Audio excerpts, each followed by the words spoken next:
मंडळी, Mumbai east west म्हणजे मुंबई आणि आसपासच्या महानगरांचं स्वतःचं असं हक्काचं बुलेटिन सुरुवात करूया. या बुलेटिनला अतिशय मोठ्या बातमीनं.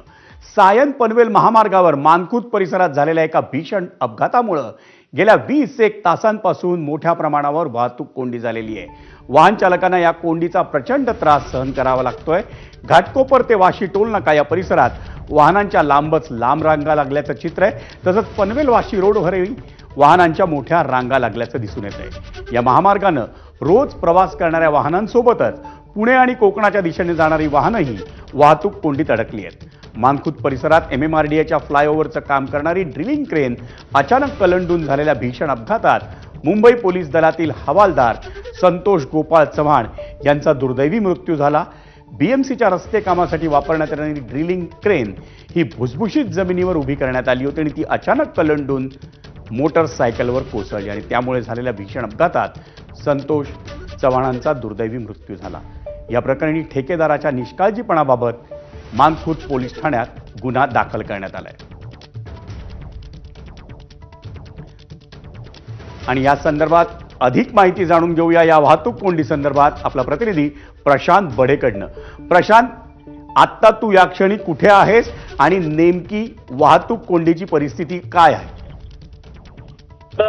सुमारे आता 15 ते 20 तास जवळजवळ या सगळ्या वाहतूक कोंडीला उलटलेले आहेत.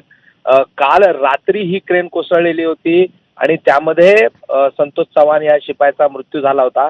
मात्र आज संपूर्ण दिवसभर या मानखुर्दवरून सायनकडे सायन पनवेल महामार्गावर वाशीकडे जाणारा हा जो रस्ता आहे, या संपूर्ण मार्गावर जी वाहतूक कोंडी झाली होती त्याचा फटका आता पूर्ण मुंबईच्या पूर्व उपनगराला आणि आता मुंबईकडे जाणाऱ्या आणि येणाऱ्या वाहतुकीला देखील बसताना पाहायला मिळतोय.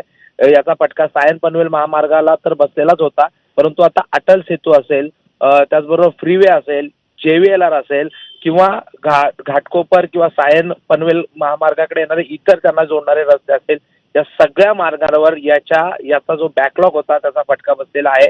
ही क्रेन जरी बाजूला केलेली असली तरीही या क्रेन च्या जागी जो अपघाताचा ठिकाण आहे त्या ठिकाणी एकतर ही जी क्रेन आहे तिथे पार्ट वेगळे करण्याचं काम सुरू आहे आणि त्यातच तिथे झालेली भुसभुशीत जी जमीन आहे याचा फटका वाहतूक कोंडीला बसतो आहे.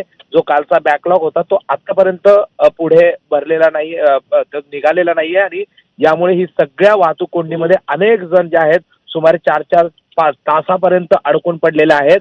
आणि आता अनेक प्रशांत, मला अगदी थोडक्यात सांग, वाहतूक कोंडी अजूनही कायम आहे. पुणे आणि कोकणच्या दिशेने जर कोणाला जायचं असेल तर त्यांनी नेमकं या परिस्थितीत काय करावं?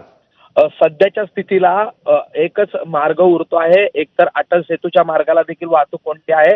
त्यामुळे ठाणे मार्गे पुढे ठाण्याकडून जो नवी मुंबईकडे रस्ता जातो, मग जो ऐरोली मार्गे जातो त्या मार्गावरून त्यांना पुढे जाता येईल. पण जर ह्या वाशी किंवा फ्रीवेच्या मार्गाने ते येण्याचा प्रयत्न करत असतील तर यांना मोठ्या प्रमाणात वाहतूक कोंडीला सामोरं जावं लागेल. त्यामुळे थेट ठाण्याकडे जाऊन पूर्व द्रुतगती मार्गावरून ठाण्याकडे जाऊन तिथून पुढे नवी मुंबईकडे जाणारा मार्ग त्यांनी स्वीकारणं जो आहे तो आवश्यक आहे. तो त्यांना वाहतूक कोंडीत अडकावं लागेल आणि पुढील काही तास ही वाहतूक कोंडी अशी राहण्याची शक्यता देखील आहे.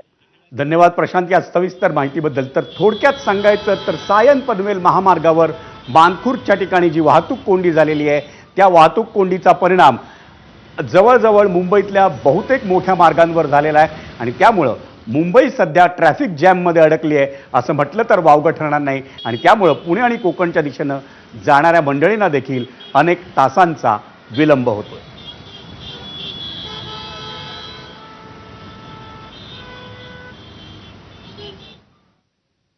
वळूयात पुढच्या बातमीकडे. मुंबई आणि आसपासच्या महानगरांसह राज्यात उन्हाची तीव्रता वाढत असल्यानं उष्माघाताचा धोका